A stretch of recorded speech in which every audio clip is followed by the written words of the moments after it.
বিশ্বাসঘাতকতার মূল্য এই দেশে আবার দিতে হবে আপনাদেরকে। আমরা রক্ত জড়িয়েছি বলে আপনারা আজকে সংসদে প্রধানমন্ত্রী স্বরাষ্ট্রমন্ত্রী হয়েছেন। আমার মনে হয় স্বরাষ্ট্রমন্ত্রী আইনের ব্যাখ্যা না দিয়ে সারা দেশে কোথায় কোথায় সন্ত্রাসীরা রয়েছে সেই সকল সন্ত্রাসীদের তালিকা করে তাদেরকে বিচারের ব্যবস্থা করা দরকার। আবার রাস্তায় নামুন, হাজিরা প্রতিহত হতে হবে। আমরা নতুন বাংলাদেশ আবার প্রতারণার রাজনীতি দেখতে চাই না।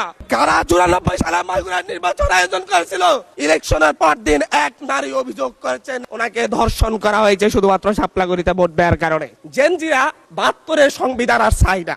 আমি এসেছি, ওনার বক্তব্য 6 মিনিট। মাননীয় স্পিকার, আমি বুঝতে পারছি না সময়গুলো কিভাবে বন্টন করা হয়। সরকার দলের হলো 8 মিনিট, বিরোধী দলের হলো 6 মিনিট। এভাবে তো কথা বলতে পারবো না। আপনারা যে জেনজির কথা বলেন, সেই জেনজির প্রতিনিধি হয়ে আমি সংসদে কথা বলতে আসছি। আপনি যদি বলেন যে জেনজিরা কি চাই, আমি বলছি জেনজিরা 72-এর সংবিধান আর চাই না।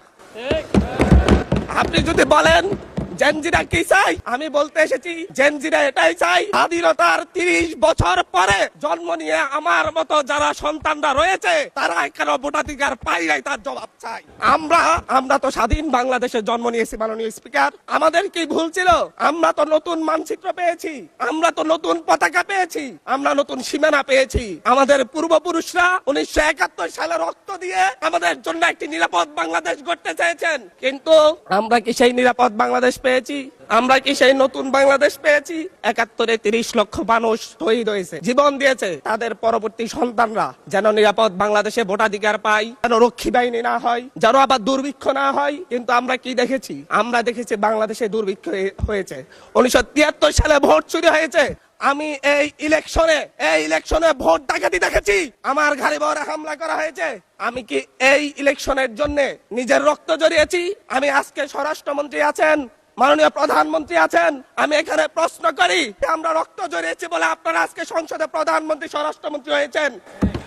রক্ত জড়িয়ে গুলিবিদ্ধ হয়ে 3 দিনের মাথায় মাননীয় সংসদ সদস্য আপনার বক্তব্য অব্যাহত রাখুন। 144 ধারার মধ্যে আবার নিজে গুলিবিদ্ধ পা নিয়ে বের হয়ে গিয়ে সংবাদ সম্মেলন করে বলেছি আবার রাস্তায় নামুন, হাজিরা প্রতিহত হতে হবে। আমরা বলেছি নতুন বাংলাদেশ দিব। আমরা নতুন বাংলাদেশ আবার প্রতারণার রাজনীতি দেখতে চাই না, প্রবঞ্চনার রাজনীতি দেখতে চাই না।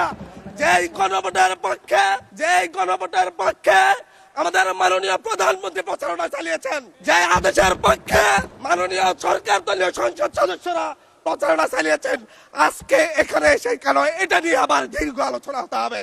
আমরা 90-এর গণঅভ্যুত্থানের কথা বলে যাই নাই। 3 জোটের রূপরেখা হয়েছে, বাংলাদেশ গণতান্ত্রিক ভাবে উত্তীর্ণ হবে কথা দেওয়া হয়েছিল। কিন্তু 94 সালের মাগুরার নির্বাচন কারা আয়োজন করেছিল? কারা 94 সালে মাগুরার নির্বাচন আয়োজন করেছিল? আজকে আবার এই সংসদে দাঁড়িয়ে আবার এমন একটা ব্যবস্থা নিয়ে যাচ্ছেন, আরেকবার যে মাগুরার নির্বাচন আয়োজন করবেন না, এর নিশ্চয়তা কে দিবে? আমি আমার সবচাইতে কম বয়সী প্রার্থী হিসেবে নিজের প্রার্থীটা জমা দিয়ে এলাকায় গিয়েছি প্রচারণা করতে। 3বার হামলা শিকার হতে হয়েছে। আমি সংসদ সদস্য হিসেবে এলাকায় গিয়েছি, সেই জায়গায় আমার উপর হামলা করেছে, সরাসরি ভিডিওতে দেখা গিয়েছে। দেশীয় অস্ত্র নিয়ে আমাকে কোপাতে আসা হয়েছে। তারা কারা? ওরা তো তারাই যাদের প্রত্যেকের হাতে বিএনপি দলীয় নেতা কর্মীদের রক্ত লেগে আছে, প্রাণ লেগে আছে। এই বিশ্বাসঘাতকতা মাননীয় স্পিকার, এই রাষ্ট্র আর সইবে না, আপনারাও সইতে পারবেন না। বিশ্বাসঘাতকতার মূল্য এই দেশে আবার দিতে হবে আপনাদেরকে।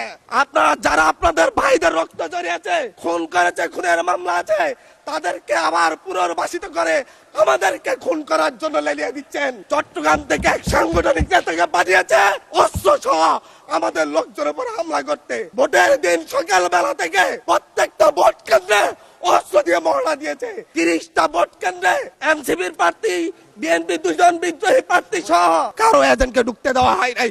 এটার জন্য কি আমরা আমাদের রক্ত জড়িয়েছি? মাননীয় স্পিকার, ইলেকশনের একদিন পরে আমাকে আর 1 মিনিট বাড়িয়ে দিবেন মাননীয় স্পিকার, 1টা মিনিট। মাননীয় স্পিকার, ইলেকশনের পর দিন এক নারী অভিযোগ করেছেন ওনাকে ধর্ষণ করা হয়েছে শুধুমাত্র শাপলাগুড়িতে ভোট দেওয়ার কারণে। 1 ঘন্টার মধ্যে ধন্যবাদ মাননীয় সংসদ। আচ্ছা ঠিক আছে, 1 মিনিটের মধ্যে সংক্ষিপ্ত শেষ করবেন। 1 মিনিট। সার্কেল এসপি 1 ঘন্টার মধ্যে বলেছে এই ধরনের কোনো ঘটনা ঘটে নাই। আজকে 42 দিন পার হয়েছে, এখনো ডিএনএ রিপোর্ট আসে নাই। মামলা নিতে 3 দিন দেরি হয়েছে। সিভিল সার্জন অফিস তদন্ত কমিটি করে দিয়েছে, তদন্ত কমিটির রিপোর্ট জমা দিয়েছে, ভুক্তভোগী নারী জানে না তার তদন্ত রিপোর্ট কি এসেছে। এই ভয়াবহ পরিবেশ তৈরি কারা করছে? আমার মনে হয় স্বরাষ্ট্রমন্ত্রী আইনের ব্যাখ্যা না দিয়ে আইনমন্ত্রী আইনের ব্যাখ্যা দিবেন, স্বরাষ্ট্রমন্ত্রীর এসবে মনোযোগ দেওয়া দরকার। স্বরাষ্ট্রমন্ত্রীর মনোযোগ দেওয়া দরকার। সারা দেশে কোথায় কোথায় সন্ত্রাসীরা রয়েছে সেই সকল সন্ত্রাসীদের তালিকা করে তাদেরকে বিচারের ব্যবস্থা করা দরকার। স্বরাষ্ট্রমন্ত্রীর উচিত ধন্যবাদ মাননীয় সদস্য। নেতা কর্মীরা হত্যার শিকার হয়েছে তাদের বিচারের ব্যবস্থা করা দরকার। ধন্যবাদ মাননীয়